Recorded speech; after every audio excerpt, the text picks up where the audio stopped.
그런데 혹시 에어컨의 냉방 기능과 제습 기능 이 두 가지 기능의 차이점 알고 계실까요?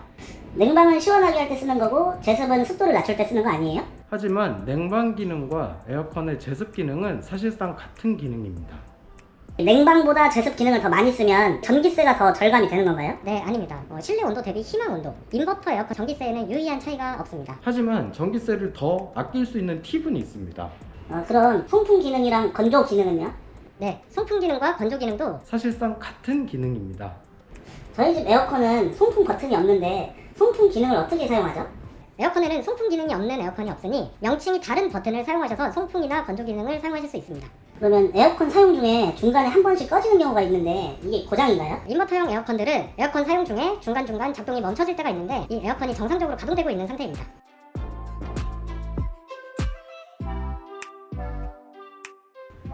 그럼 송풍 기능, 건조 기능 이건 뭔가요?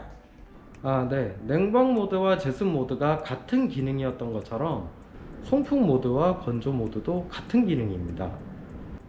송풍이나 건조 기능은 간단히 얘기하면 선풍기와 같은 역할입니다. 온도 설정이나 희망 온도와 관계가 없이 실내 공기와 같은 온도로 선풍기 바람처럼 바람만 내보내는 게 송풍과 건조 기능입니다. 이때는 당연히 냉각판에 냉매가 돌지 않기 때문에 실외기도 작동을 멈추게 되고 에어컨 내부의 송풍 팬만 돌아가는 상태가 됩니다. 근데 이 기능을 꼭 사용하라고 하던데 왜 사용해야 되죠? 네, 송풍과 건조를 반드시 이용해야 되는 이유는 에어컨 내부의 오염도 때문입니다. 냉방이나 제습 기능을 사용하게 되면 에어컨 내부 냉각판에 수분이 생기기 때문에 2차 오염이 발생하게 되는데요. 또한 에어컨을 냉방이나 제습 기능을 사용하는 중에 음식을 할 때의 음식물 냄새 또는 집안에 있는 디퓨저 냄새 등이 냉각판에 흡착이 되는 경우가 많습니다. 이런 경우 여러가지 악취들이 발생할 경우들도 생겨나고 있는데요. 다들 아시는 에어컨의 먼지 냄새라던가 곰팡이 냄새, 그리고 쉰내, 식초 냄새, 정체불명의 냄새들이 나는 원인이 되기도 합니다. 송풍이나 건조 기능은 이러한 수분에 의한 2차 오염이나 악취들을 예방하기 위해 에어컨 가동이 멈춘 이후 즉시 사용을 하셔서 20분에서 40분 정도 반드시 사용을 해주시는 걸 권장드리고 있습니다. 근데 이게 송풍이랑 건조 이게 다른 기능 아닌가요?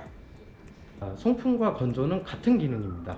예전 에어컨들은 송풍 기능은 있고 건조 모드 버튼이 따로 없는 제품들이 많았었는데 그러다 보니까 사용자들이 에어컨이 꺼지면 바로 전원을 눌러서 끄는 경우가 많았었습니다.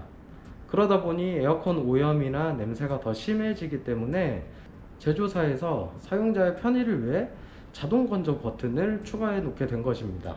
저희 집 에어컨은 신형 에어컨인데 이 리모컨에 송풍 버튼이 없어요. 그럼 이런 제품은 어떻게 해야 되죠? 네, 맞습니다.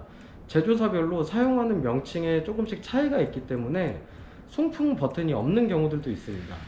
송풍 버튼이 없는 경우에는 리모컨에 보시면 공기청정, 청정 또는 청소 이러한 명칭으로 기능이 추가가 되어 있습니다. 그 버튼을 누르는 게 송풍이나 건조를 이용하는 것과 같은 방법이기 때문에 리모컨을 찾아보고 송풍과 건조와 같은 기능이 있는 버튼을 찾아서 사용을 해주시면 되겠습니다.